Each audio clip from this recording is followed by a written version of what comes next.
What is going on, everybody? Welcome back to another episode of the Phaithful Phanatics Show. As always, we are live here on the DSM-Media Twitter page as well as the DSM Philadelphia YouTube channel. Guys, first and foremost, make sure to check us out over on Twitter at DSM_media is where you can find us.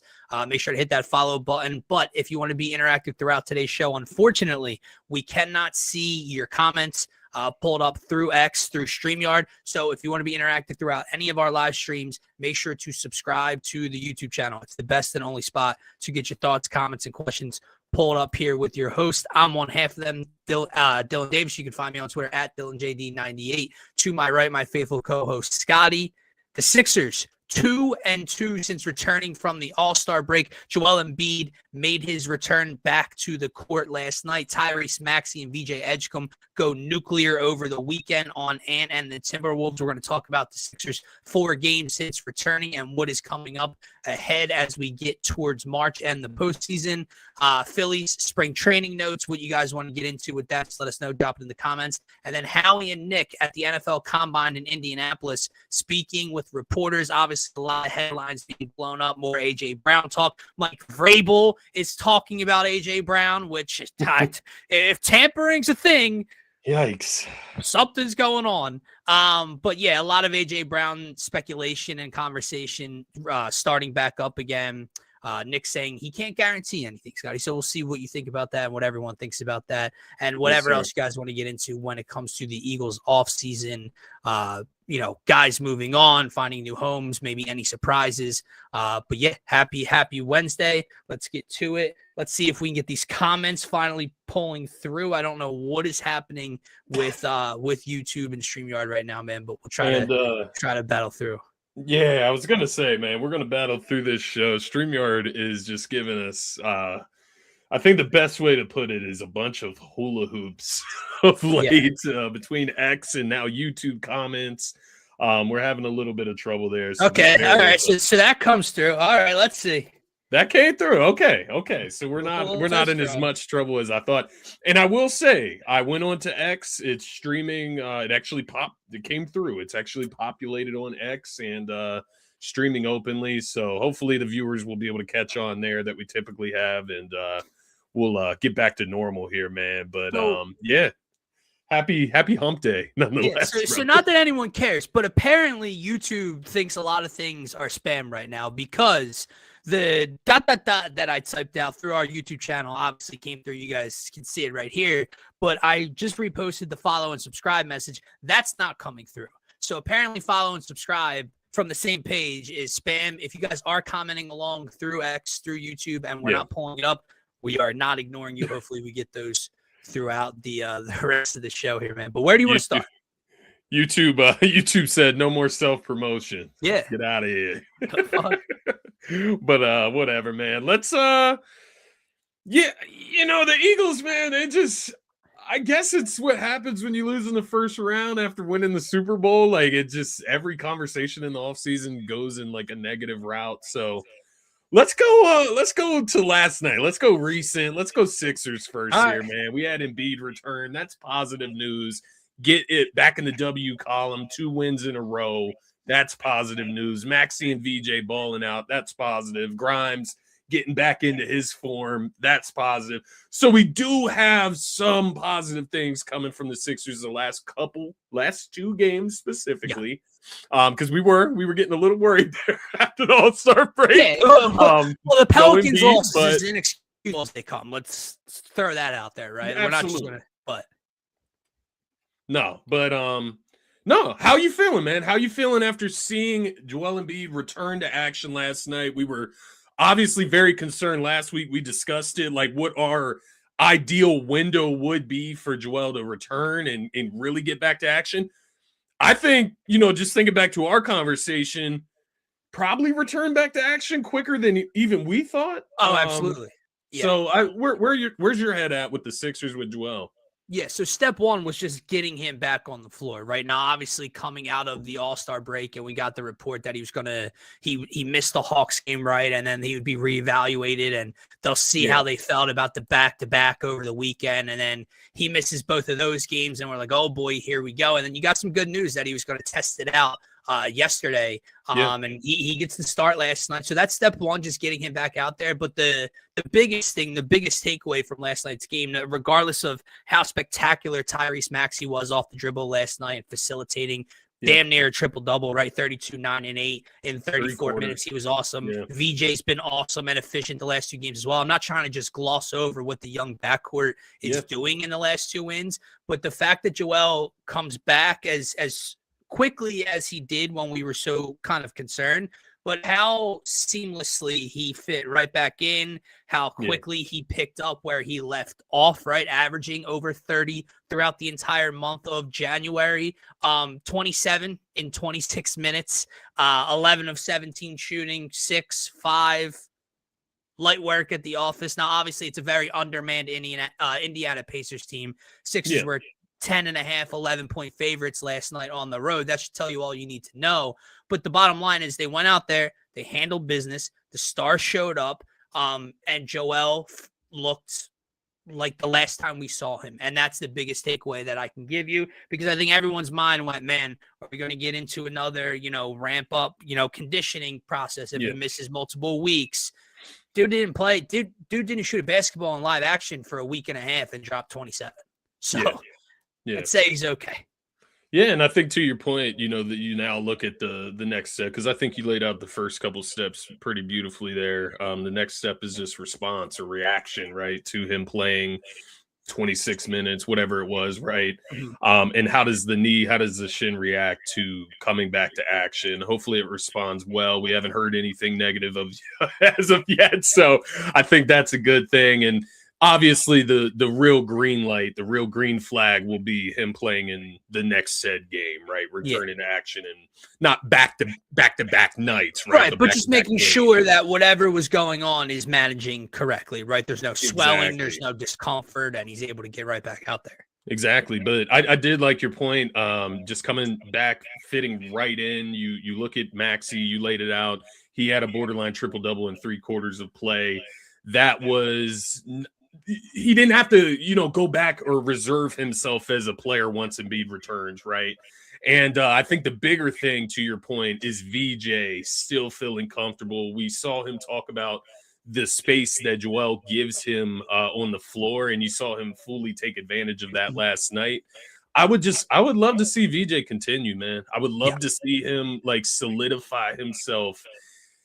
Is it crazy to say that third guy on the team, when it from a scoring perspective? I know on night to night, there's going to be nights where he's not shooting the 3 ball. Yeah, he's 3 for 11 some nights for sure. There's going to be nights, but 15 baseline is. I don't think that's 16, 17 points baseline for VJ if he's just attacking regularly. Yeah, I think that's more than reasonable. Scotty, with a healthy Joel Embiid and Tyrese Maxey in the past, and that was nowhere near this version of Tyrese Maxey giving you 30 on a daily basis. That was Joel giving you 30, Maxey giving you 20 to 25. What were we asking of our previous third guy, a la Tobias Harris? Yeah. And I'm talking playoffs specifically. Forget regular season action.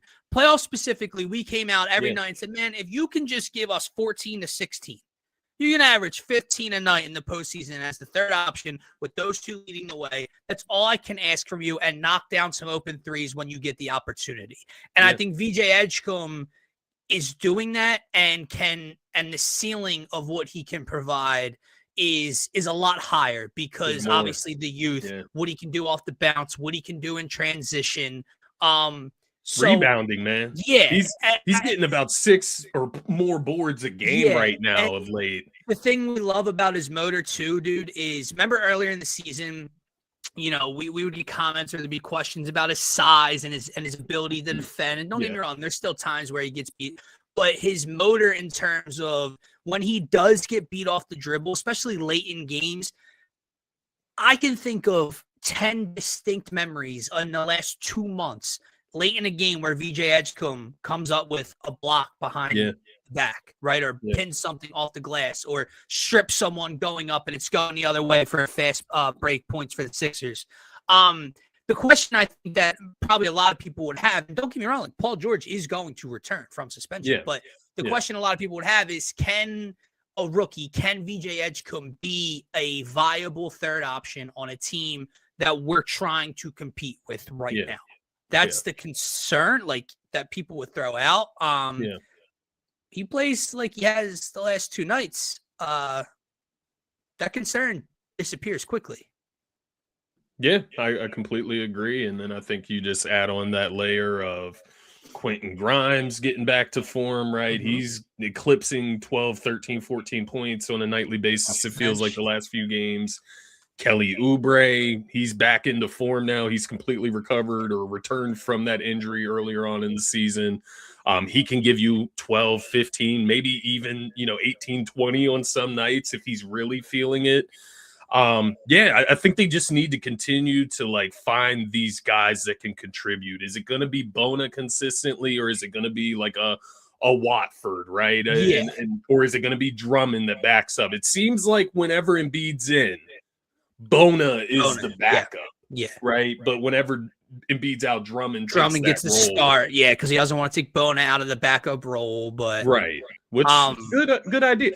Let me ask you something, man. Let me ask you, because I feel like there's been a lot of talk about Nick Nurse of late.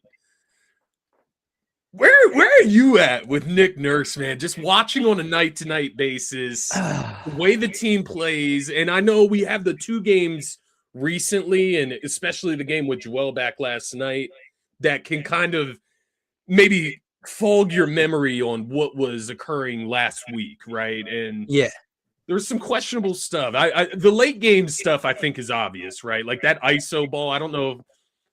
It has to be a Nick Nurse decision to run. I don't know. The fourth quarter stuff it's perplexing, to say the least. Nick's had a very interesting stint as the Sixers coach, because like we know, with whether it's the offensive coordinator with the Eagles or in the past with Sixers coaches, right? We're moving on from Brett Brown and that process era of winning to Doc Rivers, and everyone was excited to have the pedigree of Doc Rivers. And then we had the Doc Rivers experience and the meltdowns and anything to get him out the door. And then Nick Nurse comes over and he won a championship with Kawhi, right? And so it was always exciting to start. I like the idea of it. This year specifically, if I was to give him a letter grade, I would give Nick Nurse a C+ to a B-. I think you can make the argument that even though this team has been relatively healthy, right? Like Joel has played a lot more than we probably, and has been a lot better than we were expecting, right? You have had guys in and out of the lineup. Paul George gets suspended. Kelly Oubre missed a lot of time. Given all that, he's got this team at 33 wins, 32 wins, as a top 5 or 6 seed in the Eastern Conference right now. Credit there. Some of the consistent inconsistencies are what bother me. Now, the last two nights, they haven't had the problems that they've had late in games or in the third quarter, right? But that's something that, man, like, it doesn't matter who's in, who's out of the lineup that night, who's starting the quarter, who's not. They struggle. It's the point of, like, that you just mentioned. It's nice theoretically to have depth, right? On any given night, this person could step up or this person could step up. You don't have the luxury of finding that out in a playoff series. You need guys that you can. Now that's more so on the players. I understand that have to take the opportunity and have to be to take control of that role. But we've seen Nick, right? Justin Edwards, one game is getting a start when there's an injury, and then for 3 straight games he's a DNP, and then he comes off the bench for 4 games, and then there's this. But it's just there's a lot of weirdness when it comes to his rotation. So that's where I fault Nick Nurse a decent amount. But I think I could give him. I think I could talk myself into a B-. Oh, I think you laid it out there. I think he laid it out very well. Like he obviously, you get caught in between when you're trying to pass judgment on Nick Nurse, because like you said, there's a lot of guys in and out of the lineup. Joel's played, a little over half the games, maybe. It's hard to judge him concretely when you don't have the same guys available on a night-to-night basis. You take Paul George out due to a suspension. He's had a lot of different cards dealt to him, and he's had to maneuver. I think to your point, it's almost just like role definition at this point of the season. And I guess, you got to balance it out between adaptability on a night-to-night basis and role designation and guys that step onto the court and they know exactly what they're coming in to do. Yep. And, I guess the best way to put it is that I was hoping by now we would have that. And at times it does feel like we do, right? Yeah. But then, like you said, you'll see Justin Edwards pop in the lineup, or, Watford will disappear from the rotation for, multiple games. And I'm not saying that Watford has to play or Edwards has to play. Right. I'm just saying, let's figure it out. Like, if it's going to be Bona, let's instill that confidence into Bona and let him figure out his role. But I say that, take it with a grain of salt. I do get it. There's a balance to everything, and especially when you're talking about injuries. Yeah, so I think average would be the appropriate grade for Nick Nurse, because you do have Tyrese Maxey, all-star starter. You have a rookie of the year candidate. I say that lightly with Coop and Khan in mind, right? But you also have Joel in there for what? I think he's played 32 games this season so far, a little over half.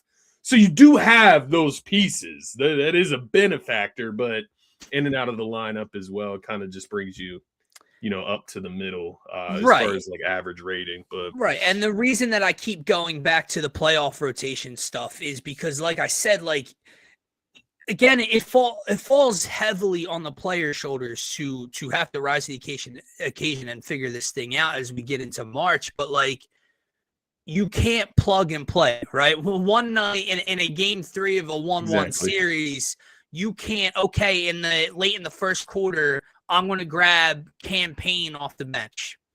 Oh, it's not Cam's night. Beginning or middle of third quarter, I'm going to go to a guy that hasn't taken a shot yet, right? That hasn't played a second yet, and you can't have it figured out like that, right? Now, you could have a hero on a different night. I'm not trying to say that, but yeah, I think right in the middle is where Nick has been. I don't really know besides like a winning streak, besides the rotation getting patched out, I don't really know what Nick could do to raise his grade. I just think around other teams in the league, right? Because you can ask yourself at this level, in the NBA specifically, how much does coaching really matter, right? You win a Coach of the Year award in the NBA. What are you really doing, right? But then I think about a team like the Boston Celtics. Yeah. With a no Jason Tatum. And don't get me wrong, Jaylen Brown's arguably been a top 5 player in the world this year. But when you want to talk about averaging 30 and being an all-star starter, I mean, Nick, you have one at your disposal too, right? Like Tyrese. Nick, you have Joel averaging 30, right?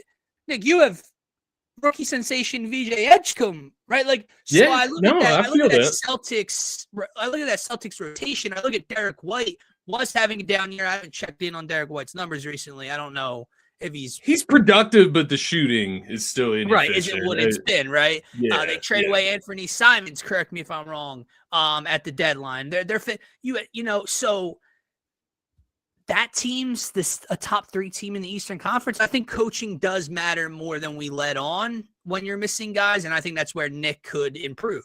Well, let me ask you this, because I do feel you, and my mind always goes to Boston as well. But maybe Joe Mazzulla, and it's so weird to say because of what I thought of him when he first came on, and obviously some of the stuff he says in public, but maybe he's just the cream of the crop when it comes to coaching. You know what I mean? Like, because everybody else up at the top of the East, I mean, Detroit, they've had their guy. They have Cade, who's that MVP, and then they have the guys around him, right? They've had their guys most of this season. New York, Brunson's been in there. They've won the NBA Cup, different stuff like that. Cat's been in the lineup, so on and so forth. Cavs, same thing. They made a big trade, but they did have, Garland and Evan. Well, Garland did miss some time, but Mobley, Allen, D. Mitch, they've all been there. It's just an interesting thought. Like, maybe we are just like the rest of these teams and can't, make the most. Because, yes, Joe Mazzulla, he's making the most of that Boston team. I don't know. I can't wrap my head around what he gets out of I guess you could call them like premium role players, but I mean, Yeah, that's I what guess. they're role players. That's just one example my mind But went yeah. to. Maybe in So I don't know. Nick. I'm not arguing against your Yeah. point. I'm not. I'm just, presenting like maybe it's something else that we're not seeing. But I want to get back to the Maxey and VJ thing in a second here, but I can't gloss over the one glaring negative. And look, when he continues to get his feet wet, right? Maybe I'll eat my words here. Maybe the shot starts to come back to him. What do you think? I think he can do a little things, leading the offense as a guy with the dribble. Maybe when Paul George is back as a wing that can handle the ball and get you into an offense here and there, maybe it, leaves less of a role open for a backup traditional point guard. Who are you talking about? But I can't stop thinking about the Jared McCain trade and then what they turned it into on the market. And I'm talking about campaign specifically, because this isn't like campaign signed a deal with the Sixers and he's sitting on his ass next to Dalen Terry or the Tyrese Martin kid that we signed or whatever, right? Like campaign came here right before the All-Star break. In the 4 games since the All-Star break, he's playing double-digit minutes every night. And this dude, how do I put this nicely? I mean, maybe I'm just focusing too much on the statistical value of shooting and points. But, man, I feel like for a Sixers bench, specifically the point guard role that needs scoring off the bench. Yeah. 1 for 4, 1 for 5, 2 for 7, 0 for 3. Again, not in 4 minutes, not in, in 10 minutes, in 13 minutes, in 11 minutes. Now, I know last night was a blowout, so maybe that extended the grace into the fourth quarter, but 16 minutes against Indiana last night, right? So it's not like you traded away Jared McCain because there's no room for another guard. Right. Yeah. You brought in a different guard who can't score. I'm glad you brought this up. I'm sorry. I know I'm beating a dead horse here with Jared McCain shit. I know the kid dropped 21 over the weekend in Oklahoma City. It hurts. Doesn't hurt as bad as it hurt you, but it hurts. But it's digging at me more, realizing that Cameron Payne is getting 10+ minutes a night. Yo, can you just imagine, and knock on wood, man, could you imagine you're in a playoff series and one, you get in a situation where you have to rely on Campaign to hit a shot, a 3-point shot. Like, could you just imagine your thoughts in that moment when he bricks that shit? And the other thing is, God forbid, Quentin Grimes twists an ankle, VJ twists an ankle, and then you have to go to Campaign full time. I didn't even mention Maxey because that can't happen, but you have to go to Campaign full time. And I was looking up McCain's numbers. Not just the 21 points, right? Because that's one game, and I get it. He could be hot that game. You can move on from that and be cool with it. He's averaging 8.8 points per game. He's averaging 16 minutes. He's averaging 1 turnover per game, close to 3 rebounds, 1 assist. Big thing, he's shooting 46% from the 3-point line, 37% from the field, 86% from the line. Now, when he plays, he's going to shoot the ball well. He's gotten back to efficiency. Now let's throw this out there, right? We're not being naive here. Shay's out, J-Dub's out, opportunity, multiple other guards. He's getting like, I get it, and when we say he's playing 16 minutes for a championship team, he ain't going to be playing 16 minutes when their starters are back and everything. However, we just mentioned that the Sixers sometimes lack guys stepping up and taking advantage of a role. Jared McCain on a championship team with missing all those guys just beat James Harden and the Cavs for the first time together on Sunday afternoon. He's shooting 43% from 3. But do you know what that does, Scotty? When those guys 46% since joining the Cavs. Okay. But do you know what that does for when Shea and J-Dub and Jalen, when they're playing? It still creates a bench role for him. Maybe it's 6 minutes, maybe it's 8 minutes, whatever. But he's making the most of it. And I have Cameron Payne averaging 2.5 points in 12 minutes a game with the Sixers. And you look at him and like, I guess I would be able to get it if it was from like a defensive perspective, and you you just can't have McCain out there because he's a liability defensively. He's small. Campaign is the same thing. He's a little bit quicker. And he's look, a little man, bit chippier, but I'm not trying to start this conversation to because it's not about McCain. Because you know what the best thing for the Sixers is? It's for Campaign to be able to play for them. It's for Campaign to be able to be a role player for them. I want that to happen. Yeah. 4 games ain't enough of a sample size to bury someone, but what has he done? Everyone told us that the Sixers had too many guards and there was no role for Jared McCain on the Sixers. That's why they were able to. Let me ask you something. Is he? We will find out more as the season goes. Is he better than Kyle Lowry? Campaign? Yeah. I don't probably. And I know. We slow it down a little bit here, but let me answer your question. The fact that it's close. Correct. And that's the problem in itself, Scotty. Yeah. That's my, I don't know. That's a problem. Exactly. If I can compare Campaign and Coach Lowry on a somewhat of a, who could be better? Problem, man. Let's not act like the dude wasn't playing overseas for a fucking reason. Right. And again, this is not me trying to bury Campaign. The best thing for the Sixers is that Campaign could play 10 to 12 minutes, hit 2 threes, and facilitate a little bit with the offense that he's familiar with. Yeah. But, brother, have you seen some of his finishes around the rim? Bro, I watched him try to go up and under the other night, throw one straight up in the air. He came straight back down. Didn't hit the rim, didn't hit the backboard, didn't hit anything. Jared McCain's wearing a Thunder's uniform. All right, let's move on. Let's move on. Well, just last point on it. Yeah. Campaign comes in and immediately gets 16 minutes. Like that's what I'm saying. And out of country, but Jared McCain couldn't get any. That's what I'm saying. Early on, yeah, like that is what does not make. Because apparently the Sixers had 4 guards. And he's just a shooter that's not shooting well. Oh, remember, he stinks since coming back from injury. Shut the fuck up. Oh, man. But to your point, it really isn't even – it's a little bit about Jared McCain, but it's not even fully about that. Right. It's once again about the moves made at the deadline where there were opportunities. There were a ton of guards that were moved around during the deadline. Keon Ellis's of the world, Ayo DeSumos from Chicago.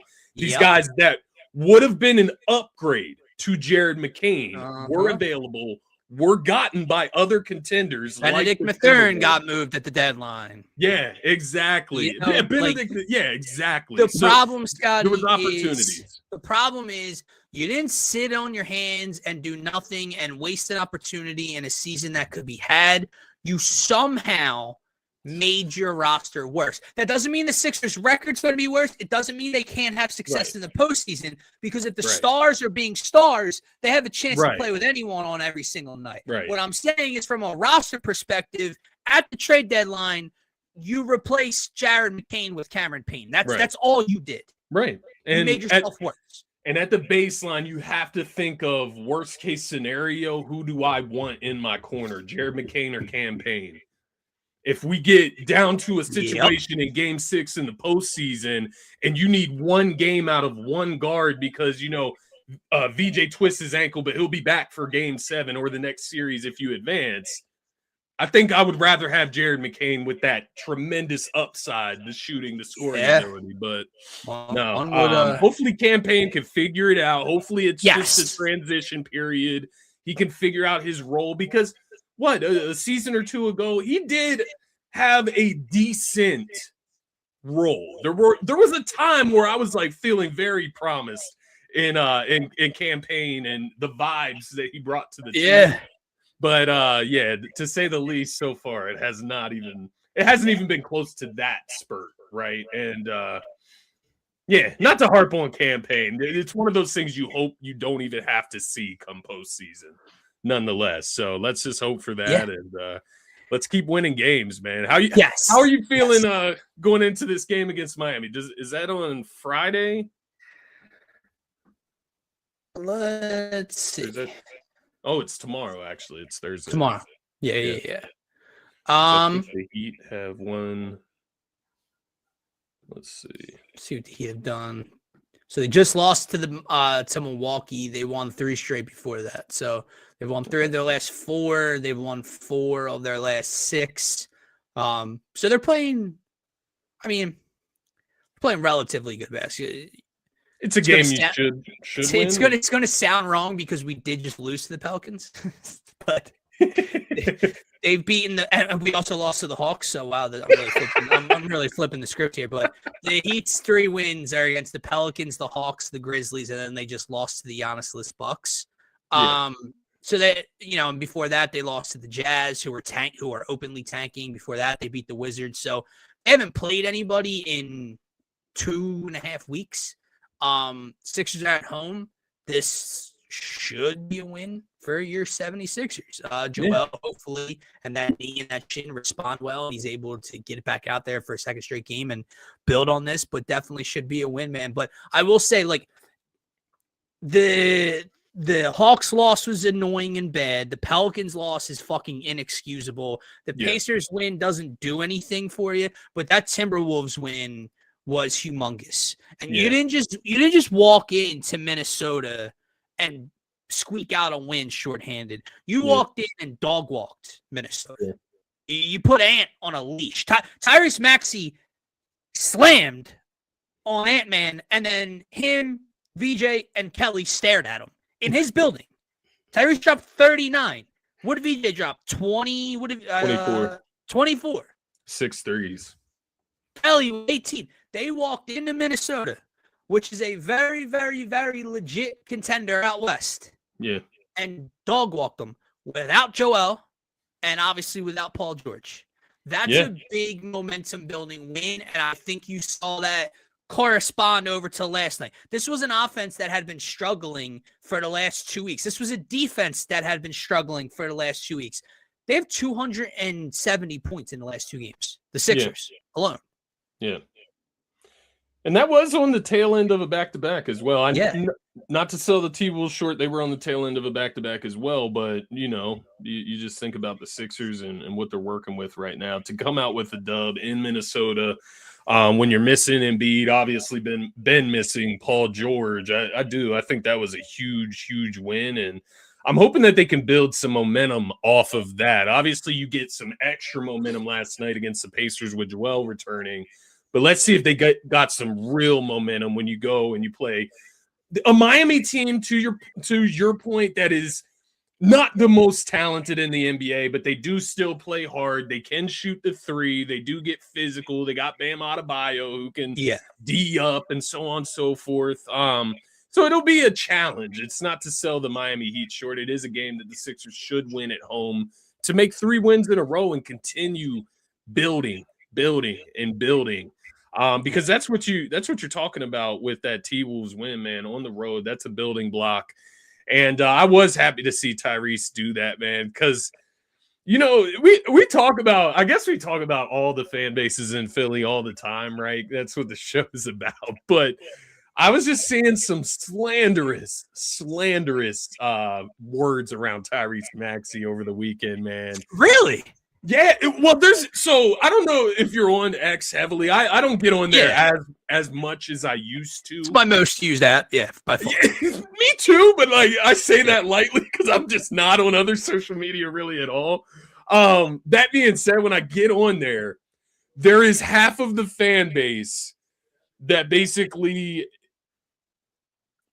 treats Maxey as if he's nothing, and it's because from the look of it, they consider themselves Embiid stans, right? Maybe they're not even Sixers fans. Maybe they're just Joel Embiid fans. But it's just that conversation of Maxey without Embiid. And I think he had comments after the one game where he was he had said, like, I'm having like a great season, but it's hard with, Joel in and out of the lineup. Guys different, in and out of the lineup. We were playing very well at first without guys in the lineup, but now things have kind of changed, or, he had some comments around that.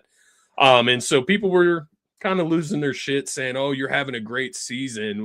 What does it look like with Joel, and why doesn't he catch the same heat as Joel?" And it's just one of those things, like, you're almost like bringing yourself down. Like, nobody is out here like captaining Tyrese Maxey over Joel Embiid. You know what I mean? Like, maybe I just don't see it. Maybe I just don't see the Maxey stands out there that disrespect Joel.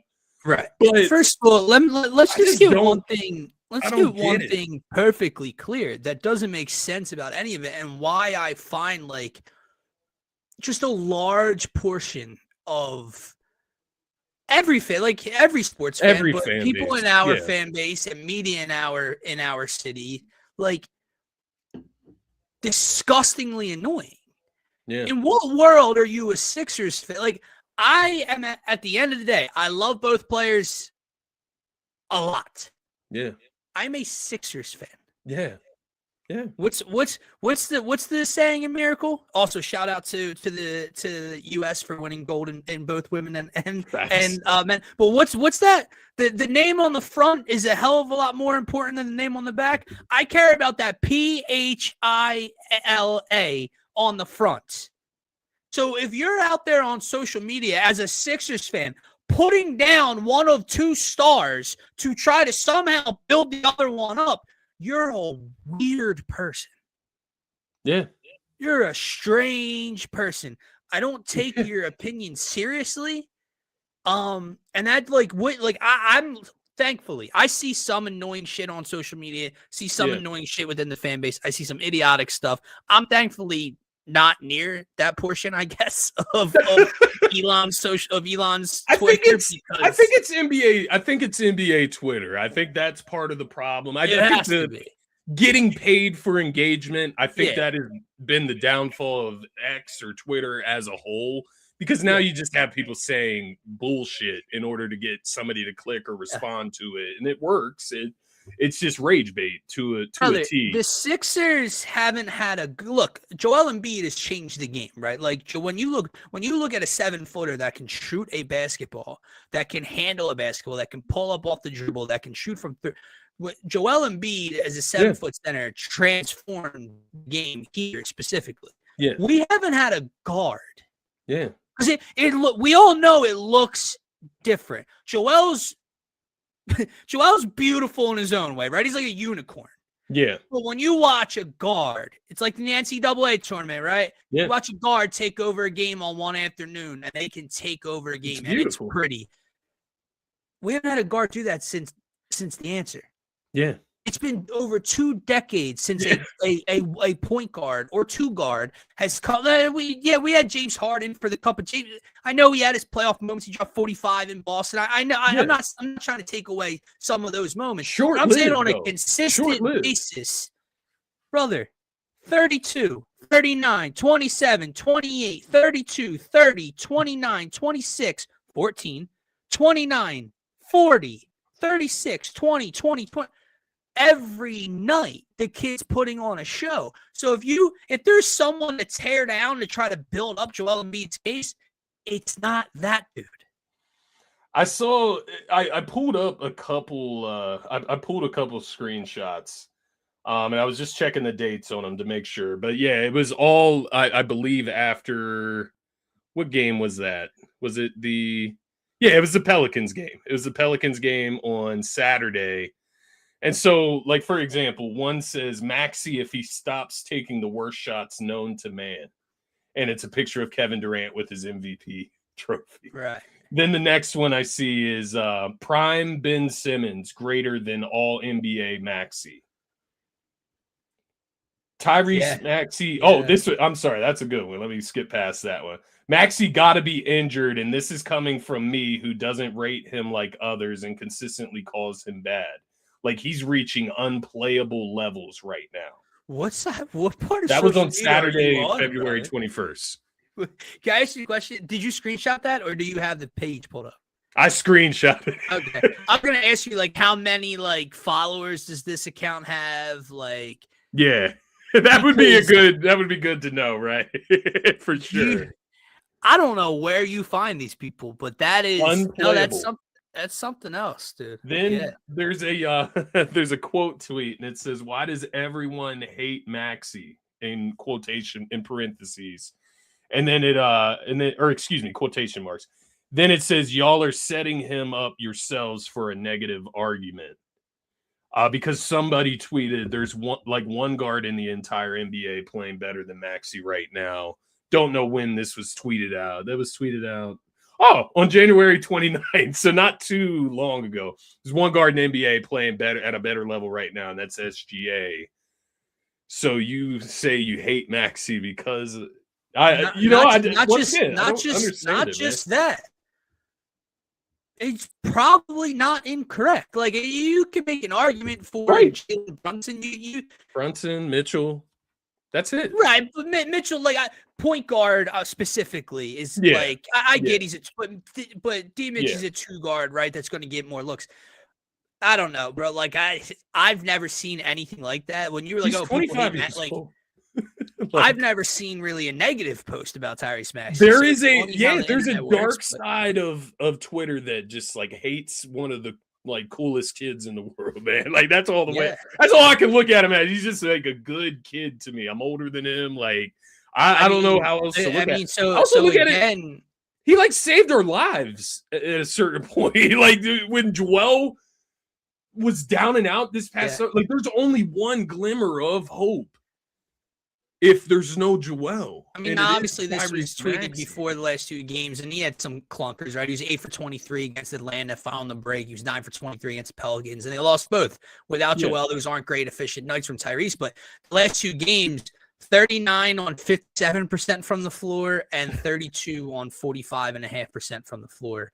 And I was actually a talking point I was going to make to you before we move on here. Like, I'm watching that Indiana game last night. Yeah. And a credit that I can give this kid and the growth so early is when the 3 ball isn't there, he doesn't stop shooting it. He still took 8 of them last night, which the Sixers need him to stay aggressive from beyond the arc. You can't have games where Tyrese Maxey is 2 for 4 from beyond the 3-point mark. He needs to get attempts up. But when it's not falling, he's still so aggressive downhill in transition, gets to a spot at the elbow.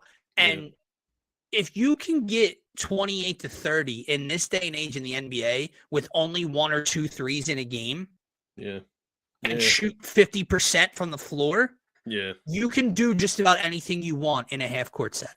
Yeah. And that's the spot, that's the level he's at right now. So and he's for been some fucking reason, amazing. VJ's been spectacular, obviously, all season, but the last 2 games with 23 and 24, I believe. Joel doesn't miss a beat last night. See if we can continue this momentum, man. I was just going to add, Maxey does not get a whistle either, man. He's not like the other players in the league. It's actually crazy. It's crazy to like watch Embiid's whistle sometimes and then look at Maxey on the same team, like not getting. But I will also say he needs to stop complaining about it as well. It's not a good look when he throws. It's everybody, bro. It is hilarious. Like, I would love to see like what a high school basketball game looks like nowadays. I'm thinking back. Like, don't get me wrong. Like, you're not gonna say like challenge it. Yeah, like, bro, because you know how it got introduced into college basketball this year, where coaches get one challenging game. I fucking hate it. Every fucking play from the opening jump to the final 30 seconds of the game. I saw a guy do it in the opening minute. Doing this shit, bro. And then they like, brother, I don't know. I get it. Like, your adrenaline's got to be pumping to a certain level at all times out there. So maybe your limbs just don't catch feeling of contact at times. But like, I swear to God, these kids, or not even kids, but dudes in the NBA will complain about a call. They will show the replay 0.2 seconds later, and it is clear as day you slapped someone in the fucking wrist or kicked someone or did something. Yeah. And you're turning to your coach, telling them to challenge it and yelling at the ref like you didn't. Shameless. I don't know if you lose feeling in your hands when you're out there. I don't know what. The ball clearly goes out on you. No one else is near it. Didn't touch me, dude. I don't know what people are doing now, dude. It's so annoying. I honestly, I wish that they just would have never brought that into basketball. Quite honestly, basketball is just way too like back and forth to have like stoppages. Let me ask you this. Obviously, before we transition into some Eagles and get out of here, what do you think of the ABS? Have you seen like even any clips if you haven't catched a glimmer of a Phillies spring training game yet? But have you seen any clips of the new ABS challenge system happen yet? No, I have not seen. I have not seen that at all. So it's the chance if the catch you just tap your cap, right? You catch it, right? The batters can do it as well if they think you got a bad call, but at any point in the game, and if you're right, I don't know. I'd have to look into it. I don't know if you get like 3 in a game, and if you lose the challenge, you lose one of them, or you keep and you win, you keep it. Right. But essentially, right, like catcher, clearly a strike, ump says it the ball, tap the helmet immediately. They challenge. It takes 3 seconds, like it's real quick, and they show the thing on the big screen at the game so everyone can see it. And it's real quick. Boom. Calls overturned, strike. How do you feel about that? Because obviously, in a sense, cleans up the game, right? Makes it faster. You can avoid a lot of bad umpiring games, right? Because when they're clear as day, and when you get them right, I believe you just keep your challenges. So if the guy's having a terrible day behind home plate and JT just keeps going, brother, and you keep getting them right, that's great. I'm just thinking, like, imagine a moment, imagine a moment in the future where you're in a playoff game, runners on second and third, you're down 1, last batter's up, 1-2 count, or 3 or 4, whatever. Fucking make up the situation in your own mind. Yeah. And the ump calls a clear, like a borderline strike, a ball. In the past, like as the batting team, as a Phillies fan, if you get away with that, you're like, whew, like we're still alive, right? But now with the system, like, so you think you get away from it, and the catcher goes, and now you get a little delay, and they go, oh, strike 3, game over. Dude, that's gonna fucking suck. And I think the counter to it all that I just hate about it is that the game now becomes like managing your challenges and like making sure you challenge, the right play, or you're going to lose this challenge. And you get into late game situations. Yeah. Refs make horrible calls. Yes. You were able to challenge these calls at some point in the game and make the right call. And now at the end of the game, because maybe you just made a wrong decision earlier, and now you can't get the right call. And because like to your point, if you're wrong, whatever it is, if it's the NFL, if it's the new ABS system, if you're wrong, you get punished. Exactly. In the NHL, if you want to challenge a goal because you think it went offsides and you're wrong, it's a power play. Yeah. You get penalized. But if that ump could be challenged 17 times in a game and be wrong 17 times, and there's no penalty for the ump. To your point, you're like in the NBA or college basketball.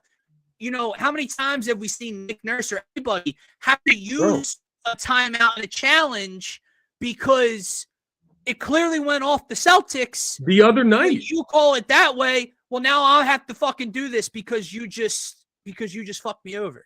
The other night, Nick Nurse had to do it like in the first quarter of the game because of an obvious out of bounds call that the ref misses.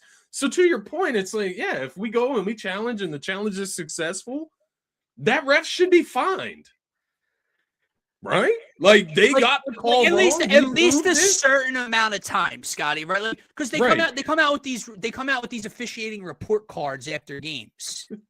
Just completely pointless. Just like, all right, put it this way, right? Put it this way. What was the game changer in Game 5 at Dodger Stadium for the Phillies this past year? Christopher Sanchez was out of an inning, strike 3, calls it a ball. After the game, they end up scoring a run, by the way, that inning. After the game, the ump come out, oh, yeah, we messed that one up. Thanks. You want to fucking, you want a cookie? Like, thank you for admitting there should be a report card. However many times throughout a game, throughout a season that you are wrong, that you fuck up, forget fined. Like, what are you gonna fine a ref? $500? Like, I don't know how much. Right. I know they make good money, but like, you can't fine them like you fine a player $10,000 or anything like that. But, it's fair. No, but like $5,000. No, but like you get demoted for a month. Like you're not behind home plate for a month. You're at first base or whatever. So it's there's no punishment. Treat for them like players. Yeah. when you're a bad player, you go down to G League, right? You're a bad young player, you go down to G League. If you're a bad old player, you're not in the league anymore. If you have a good game, if you have a bad game, if you get fined, whatever, you got to answer to the media. You got to take questions for the most part. It's part of your job description. Sometimes you don't report to the media. You get fined for not doing that duty throughout the week. Officials just get behind a computer and they type some report out, and it's funny, man. But because what's stopping them from showing favoritism to their childhood favorite team every time they officiate them, or maybe their cousin back home has a bet in on this team to win, and they like, how do you control it otherwise? Like, they got to do something, but that's a black hole of conversation we don't need to get into. How did we get out of here, 50 minutes on the fucking Sixers and a little bit of baseball? We won't take too much time here, but everybody's down in Indianapolis right now for the combine, and Nick and Howie were down there answering questions. First, let's start with the big one, because you and I were texting about it. Oh, the AJ drama got people started up, and this is nothing that AJ even did, right? This is Nick and Howie being asked about them, and Nick comes out and says, good person, or excuse me, good player, good teammate, great person. I love the relationship through the ups and downs, Yeah. There's quote unquote mutual interest between the player and the team. Motherfucker, the guy's under contract. That doesn't make any sense to me. Like, he's not a fucking free agent. Like, so that's first thing. But Nick doesn't totally put it to bed, right? Nick comes out and says that he can't guarantee anything. And he doubles down the next day and says something about, I meant that like for myself as well. Like, I can't guarantee that I'll be here tomorrow. So he didn't want to speak for anything that the front office would do, the team would do, speak for AJ or whatever. But as the head coach, as a guy who's gotten into things in the public eye on the field with AJ, it was kind of like the Bryce situation, right? Where you had an opportunity to put it to bed, put the speculation to bed, maybe. How do you feel about that? Like, did he do a good enough job? Do you mind how Nick answered the question? What do you make of it?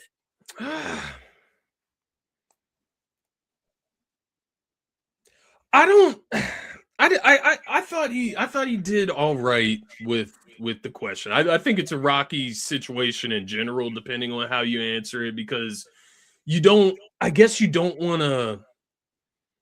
I'm trying to think of a reason why you wouldn't want to be fully honest, I guess. I don't know how to phrase it. Like, it makes the situation even more confusing, I guess you could say, because I'm sitting here trying to think of ways to, spin it in a positive light. But at the end of the day, he kind of just laid out what we already know. So to your point, he didn't exercise any action towards putting this to rest, which does lend me to think that, maybe that's Howie Roseman in his ear, because Howie Roseman, he also spoke on the situation, and he's always going to speak on it from a business standpoint, though. And that's transparency, that's honesty. If somebody drops 2 first-round picks on his table tomorrow for AJ Brown, probably going to take it, given the money situation, so on, so forth. If it's the right deal to make, he can't sit here and say that there's no way AJ won't be here, or will be, or no way AJ won't be off the team next year if the right deal gets dropped on the table. I guess to your point, from a coaching standpoint, the best way to answer that, in my mind, would be to say, AJ Brown, yes, like what he said about him, the player. AJ Brown is a great player. AJ Brown is a leader on this football team. And AJ Brown is definitely somebody I want on the Birds team next year. So when I played that out in my head, how I would go about it, I would have probably went about it my whole thing is Nick has had his hiccups in the media, right? We all remember how his tenure started out here with fucking planting flowers and seeds and rainbows and all this other weird analogies. But these guys aren't dumb either. Like, like how you just said, like how I would do it, and like he didn't think about you knew it's the same thing with Bryce. Like, you knew you were going to be asked about this. My thing is like, I can't guarantee anything. In my mind, you're stirring the pot a bit. Yeah. Does not mean like you're stirring the pot in the wrong way, that like, oh, like there's some behind the door, conversations going on and AJ's not going to be here type of thing. But like, what you're doing a little bit, especially in this city with these people. And you just didn't have to lay it out that way for me. Like you could, like you said, like when asked that question, like great player, great teammate, great person, leader. AJ's an Eagle. Even if you said something like AJ's an Eagle, I want him to be or I want AJ to be an Eagle. He's an Eagle until he doesn't want to be an Eagle, right? But I can't guarantee anything in them. Like the dude's under contract, so the only thing out there is that to move him. So it's tiring, bro. It's a conversation I just want to be over. I want the new league year to begin. I want free agency to begin. Because, he throws in the comment about himself being like, he doesn't know that he'll be the coach here next year, which you can take that in two different ways, right? That in my mind, like Nick Sirianni is for sure definitely going to be the coach next year, considering he helped pick out the fucking offensive coordinator and the rest of the coaching staff. Are you using that to kind of show light that you think he will be here, although you can't guarantee it? Or is it the other thing where you're just trying to bullshit us now at this point, like by, putting your own neck out there? Like, boy, you're not going to be fired tomorrow. Yeah. Maybe midway through the season if we come out and shit the bed. But, I think when you can establish – 5 other ways you could have said, the same answer and said it better. Yeah, I think he fucked up when he was speaking there. It's why it's frustrating, bro. Like say that last part, I can't guarantee that. You don't have to say that. Correct. Even if it's true. Yeah. And the thing that like keeps like fucking eating at me is like the first quote in all these articles I keep reading, be it ESPN or like Bleeding Green Nation, I think put it out, where it was like, there's, quote, mutual interest between the team and player to continue a relationship. Like, this has to be the first guy. Like, we know that guys move on, guys quit. Like, in the NBA, it happens more. But, like, this has to be the first ordeal where, like, bro, you realize A.J. Brown has been extended not once but twice since being traded to the Eagles.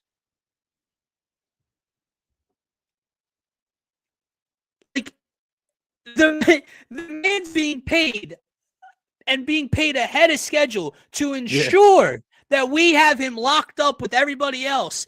And for the second or third straight year, AJ Brown to the Patriots? AJ Brown out of Philly?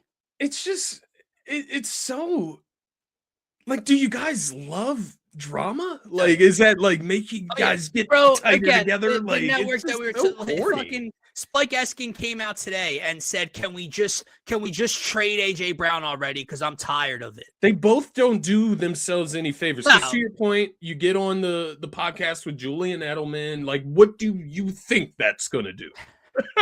like in the same sense, AJ does similar things, and it's almost like they're just like picking on us as Eagles fans, being like reactionary and so on and so forth. But I did just see this tweet because I was looking up different tweets about AJ Sirianni just to get a little bit more context. Thomas R. Peterson, I'm sure you guys have seen him on Twitter if you're an Eagles fan, but Howie Roseman in an interview with Mike Florio said AJ Brown is a huge part of the vision Sean Mannion has for his offensive system with the Eagles. So once again, Nick, why are we saying that? Why are we saying that? That makes it even further in that direction. And once again, it just leads me into this headspace as I'm thinking about both of these guys, because Nick is basically pinning himself, I won't say against AJ, but on the board with AJ in a sense. And I'll pick AJ over you, motherfucker. Like, that's where it pushes me to, man. Like, that's the headspace that it goes. Because, like, exactly. The quarterback over the What makes the the Eagles a better football team? Wide receiver Brown or Nick Sirianni? over the coach. Yeah, exactly. Who is more beneficial to this football team? It's 110% AJ Brown. I will ask you this one question about AJ, because I feel like we haven't talked about the what if, because we don't, knock on wood, I do not want it to happen. If it ever were to happen, who do you think would be better off in the long run? Without thinking about what you would get in return for AJ, just thinking about AJ in a new scenario and the Eagles without AJ, who do you think would be better off in the long run?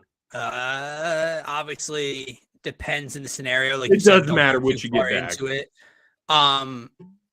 No, I don't think it's that, man. I think I just don't know what replaces AJ Brown now and in the future. Like, obviously, like, of course, like at some point, AJ Brown's going to be older and move on because he's not as productive, or he's going to retire an Eagle or whatever. So, like, at some point, like the time of AJ Brown being this AJ Brown, and maybe he's even slowly starting to fade from 2023, 2022 AJ Brown as we speak. But like, so obviously, like, oh, well, you're going to lose them at some point anyway in the future. You know, you could have 2 first-round draft picks that, you know, bring value, great value to your team, of course. But, like, if you're talking, like, oh, next year or next 2 years. Right. Like, this where, don't get me wrong, I'm not saying guys aren't studs and coming in the league, but, like, no one's trading a top 12 pick for AJ. Like, the first rounder you're getting isn't top 15 or anything like that. So you're not getting the best wide receiver in the class. No, you get a first rounder from 2026. You're getting in the 20s. You're getting the 26th overall pick, the 25th overall pick, somewhere around there. And at that point, it's like you finding a guy in the next 2 years that's on the level of AJ Brown. No. Now, the reason I say it matters where he goes to answer that question is, what if he was traded to the Bills? Yeah. And it was Josh Allen and AJ Brown. Yeah. Then I think AJ makes out pretty well. Could be more successful in the next 2 to 3 years. I don't think Howie Roseman would do that. No, I agree. You know what I mean? I absolutely don't think he's agree. gifting Josh Allen wide receiver number 1. I don't think he's gifting Drake May wide receiver number 1. But it is out of conference. I think AJ Brown is back here. The only way that Howie Roseman moves AJ Brown in the coming months or in the future at all via trade is if AJ Brown deliberately does not want to be here anymore, will not play here anymore, starts becoming a an on purpose distraction and detractor in the locker room because he's acting out, because he wants out of here. That's the only way he gets moved on. It ain't happening because Howie thinks he's going to get good value out of him. Like Daryl Morey thought he sold high on Jared McCain. Can you tell me if you can hear this? Sometimes what's going on outside isn't the same we feel internally. And so I think like AJ is a fearless competitor who loves to play, who loves to win. And when people ask him something, he just tells them what he views as what's going on. And, he's done that before in years that we've won championships, and or gone to the Super Bowl. And so everything for him comes in terms of trying for us to get better, trying to improve, seeing things that we could improve. So someone asks him the question and he's honest, and all of us who have relationships with AJ in the building, and all of us do have relationships with AJ, see a guy who cares about his teammates. He's a captain. He's been a captain. He's not elected by me. He's not elected by Nick. He's elected by his teammates. And that speaks to the kind of leadership that he has and the work ethic that he has. I think that the future... I agree, man. Like, someone just made a comment on it. Oh, God. And it's someone, like, actually decently respected. It might be Brian Baldwin. I think he was on with Anthony Gargano the other day and said that if you can't, he can tell you exactly when things started going south and what's wrong. And it's when you saw AJ reading on the sideline last year. Yeah. And it's just like to Howie's point, because people make that out to be, well, you can't win with that personality. And they've been to 2 Super Bowls since he's become an Eagle. Won one. He's caught touchdowns in both, and he was reading during the Super Bowl to say, fuck you guys, like to us, not to his teammates or his coaches. So Yeah, we'll continue that conversation on Friday. We'll continue the Eagles off-season conversation on Friday. Guys, if you haven't already, make sure to subscribe, please, to the YouTube channel. You can find us on Twitter at DSM_media. The link is in our link tree in our bio. It's the easiest way to find us there. Yes, sir. Go ahead. Hey, we can see our subscribers now on Yeah. YouTube. It's visible to us. So giveaways will be coming. Hit the subscribe button, turn those notifications on, because now we can actually track the subscribers. Yes, which makes giveaways a little bit more realistic, because before it was like, oh, subscribe, send us a screenshot, we do a giveaway, you want subscribe. Not that you can't still do Philly that. Season coming. They're out there. Yes, sir. So we'll get Philly to it. Season coming. Subscribe. We appreciate all of you, and we'll talk to you on Friday. Peace, everybody.